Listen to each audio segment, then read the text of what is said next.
Hey friends, if you wish to fix the error, to use system restore you must specify which Windows installation to restore.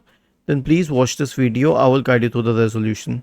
Search for command prompt in the Windows search bar and click on run as administrator. Now we have a command for you, you need to copy paste it, but it mentions C drive here. If your system drive is different, which is a rare case, then please mention that. Paste it here and hit enter. Okay, this will work in the Windows recovery environment and it will take you to the recovery page. I'll show you what the recovery page looks like. And then click on next, choose a go to the store point, click on next, click on finish, and finally click on yes to initiate the recovery process. Okay, this is what you can do. If this doesn't help, then simply perform an SFC scan on your computer. So search for command prompt in the Windows search bar and click on run as administrator.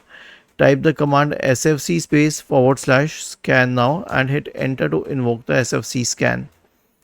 Was this helpful? If yes, then please subscribe to the channel. If not, then let us know in the comment section of the video on how we could help you further. Thank you for watching this video and have a nice day.